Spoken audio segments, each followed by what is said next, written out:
जय श्री राम। बहुत स्वागत आपका आपके अपने बेहद खास कार्यक्रम में। मैं हूं आपका अपना डॉक्टर राज मिश्रा। विजयादशमी दशहरा इस बार बड़ा विचित्र संयोग है।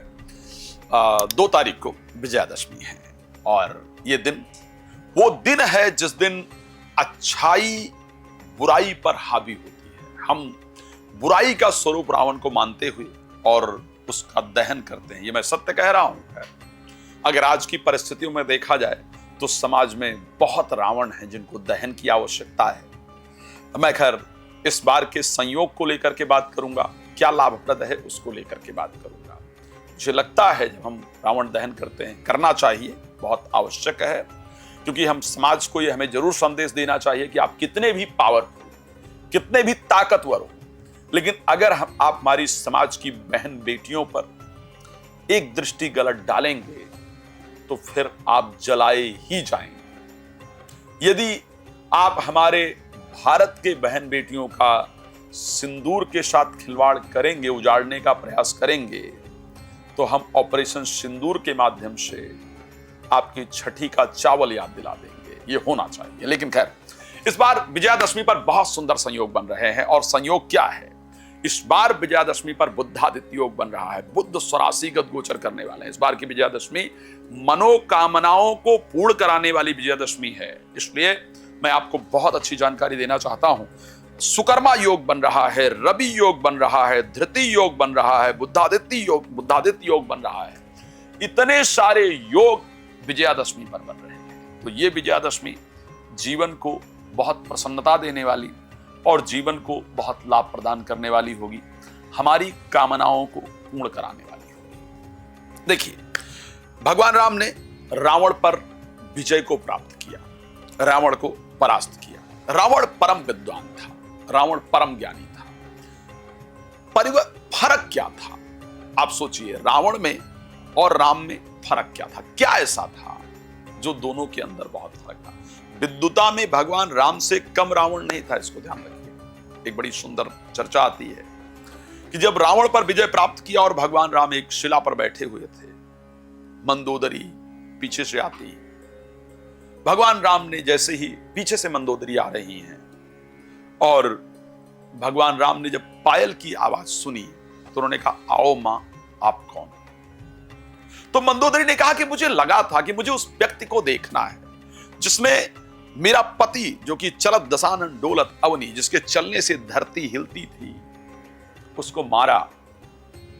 आखिर क्या खास था उसके अंदर? तो आज मुझे पता चला, एक मेरा पति था जो पराई स्त्री पर अपनी नजर रखता था, उसको हरण करके लाया, और एक राम है जो बिना देखे किसी स्त्री को मां का दर्जा देते हैं।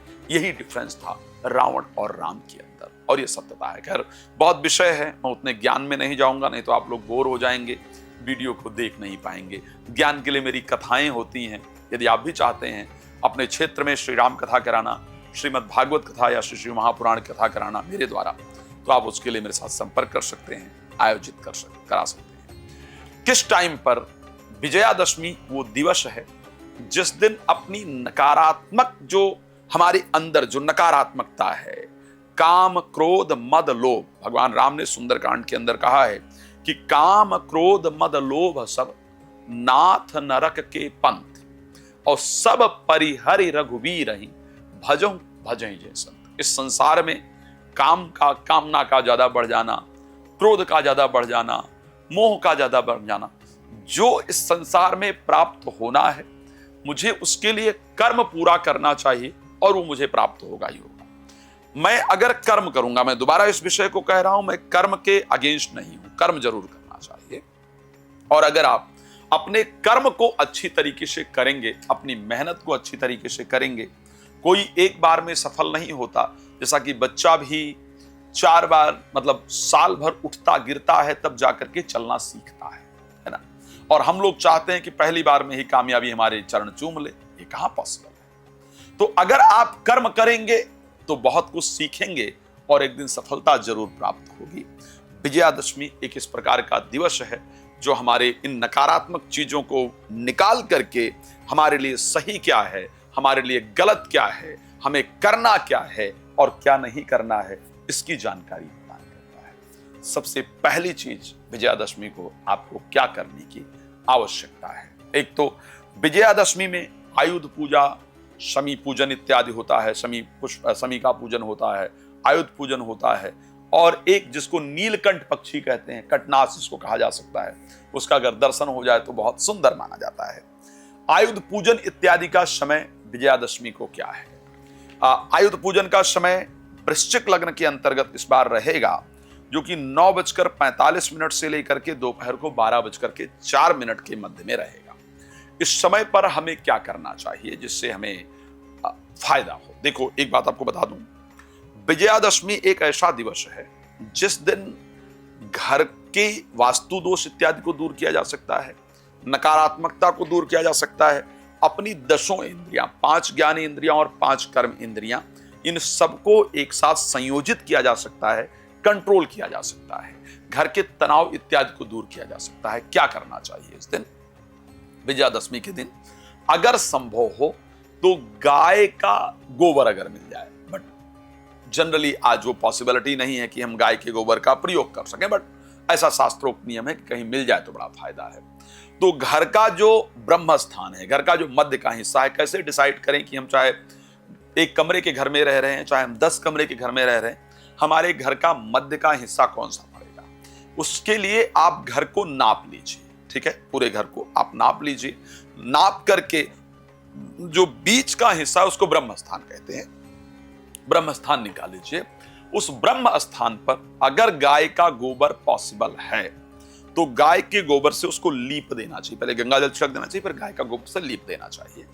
अगर गाय का गोबर पॉसिबल नहीं है तो ऐसे परिस्थिति के अंतर्गत गंगा जल का छिड़काव श्रद्धा से कर देना चाहिए, साफ कर देना चाहिए। साफ कपड़े से, पोछा वगैरह से नहीं, साफ कपड़े से उस स्थान को साफ करना चाहिए। और फिर एक नियम है कि गाय के गोबर के 10 वो बनाने चाहिए, सिर जैसे 10 स्थान बनाने चाहिए, और 10 पुष्प लेकर के आना चाहिए। 10 जो है वो फूल लेकर के आना चाहिए। 10 फूलों को अलग अलग गाय के गोबर पर 10 जगह उठा करके आपको रख देना चाहिए, गोबर का वो बना करके, और उस पर रखना चाहिए। नहीं पॉसिबल है तो आटा ले लीजिए और आटे की 10 लोई बना लीजिए, उसके ऊपर 10 प्रकार के पुष्प, ये ध्यान रखिए बहुत महत्वपूर्ण है। अगर आप तोड़कर ला सकें तो बहुत फायदेमंद होगा, नहीं भी तोड़कर ला सकते हैं तो खरीद कर ले आइए। 10 पुष्पों को ला करके और वहां पर रख दीजिए, और उसके साथ वहां पर अपने आयुध इत्यादि का जो पूजन है वो ब्रह्म स्थान पर रख करके आपको उसकी पूजा करना चाहिए। कलम इत्यादि वहां जरूर रखना चाहिए, उसका पूजन करना चाहिए। और अगर संभव हो तो वहां बैठ करके श्री रामचरितमानस के बाल कांड का दोहा नंबर 185 से 186, जहां पर भगवान विष्णु की स्तुति की गई है माता पृथ्वी के द्वारा। जय जय सुरनायक जन सुखदायक प्रणतपाल भगवंता, गोदिज हितकारी जय असुरारी सिंधु सुधा प्रियकंता, पालन सुरधरनी अद्भुत करनी मरम न जाने कोई, जो सहज कृपाला दीन दयाला करो अनुग्रह सोई। जय जय अविनाशी सब घटवासी व्यापक परमानंदा, अभिगत गोतीतम चरित पुनीतम माया रहित मुकुंदा, जहि लागी विरागी अति अनुरागी विगत मोह मुनवृंदा, निश्वासर धावई नावई जय सचिदानंदा।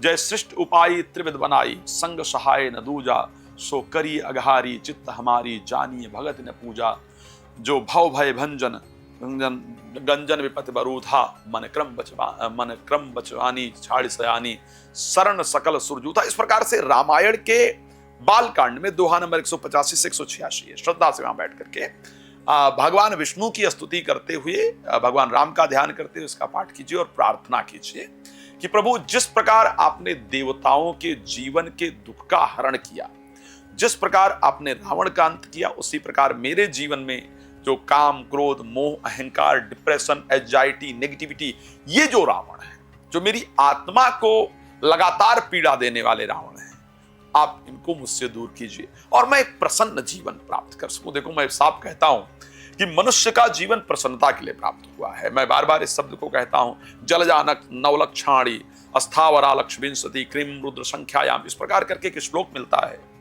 विष्णु पुराण के अंतर्गत, जहां कहा जाता है कि जलजा 9 लक्षाणी, 9 लाख वर्ष हम लोग जल के जो ये मछली, कीड़े मकोड़े वो बनते हैं, वो हम लोग बनते हैं। और उस जलजा लक्षाणी अस्थावरा लक्ष्मींसति, अस्थावर जो पेड़ पौधे हम 20 लाख बार बनते हैं। इस प्रकार करके 84 लाख हमारी योनियां होती हैं, तब जाकर के मनुष्य का शरीर प्राप्त होता है। ये शरीर प्राप्त करके भी अगर स्ट्रेस में, जलन में, डिप्रेशन में, एंजाइटी में, नेगेटिविटी में, डर में, इसमें अगर व्यतीत कर दिया तो मुझे लगता है कि कांच किरच बदले तेले, मुझे लगता है कि हमने अपने जीवन को पूरा बेकार कर दिया। इसलिए प्रसन्न रहने की आवश्यकता है, और वो प्रसन्नता तभी संभव है जब परमात्मा का साथ हमारे अंदर हो। तो इस प्रकार से प्रार्थना कीजिएगा। मैं खैर आप लोगों के लिए पूजन रेगुलर करता ही रहता हूं। आप लोग कोई भी पूजन इत्यादि अगर मेरे द्वारा चाहें तो आप लोग मुझे संपर्क कर सकते हैं। इस प्रकार पूजन करके फिर वो 1 घंटे बाद वो जो सारी सामग्री की है उसको लेकर के और किसी गमले में जाकर के डालना होता है, ध्यान रखना, तो ये कर लेना। अच्छा, बहुत सारे लोग क्या करते हैं, दशहरा देखने जाते हैं तो वहां जो रावण की वो लकड़ी जलती है दशहरे की, उसको घर ले आते हैं। कभी नहीं करना चाहिए किसी भी प्रकार से, क्योंकि वो जले हुए उसकी निशानी को हम घर पे लेकर के नहीं आते, वो नहीं लेकर के आइएगा। और रावण का दहन ये दिखाता है कि ये पता नहीं क्या समय आया, किसने हमारे हाथों में ये मोमबत्तियां पकड़ा दी कि कुछ भी हमारे समाज के महिलाओं के अगेंस्ट हो तो हम मोमबत्ती लेकर के घूमने लगते हैं। नहीं, हमारे यहां नियम था कि महिला के असम्मान पर उसका वंश खत्म कर दिया करते थे। तो ये हमारी आज भी हमको अपने महिलाओं को इतना सशक्त बनाना चाहिए, और जो भी समाज के अंदर अपराध हो रहे हैं उसके अगेंस्ट खड़े होना चाहिए, और ये संकल्प भी साथ में लेना चाहिए कि घर में अपनी माताओं बहनों के प्रति, अपनी पत्नी के प्रति, घर में किसी भी महिला का असम्मान, अपमान हमारे द्वारा नहीं होने पाए। मुझे ये कोशिश करना चाहिए कि समाज की सभी स्त्रियां जब मुझे देखें तो अपने आप को सेफ फील करें, और इस प्रकार की विचारधारा के साथ जीवन में आगे बढ़ेंगे। भगवान आप सबको प्रसन्न रखें, मेरी शुभकामना। धन्यवाद आप सबका जुड़ने के लिए। रात को 9 बजे, दोपहर को 12 बजे लाइव आता ही हूं, आप मेरे साथ जुड़ सकते हैं। धन्यवाद। जय श्री राम।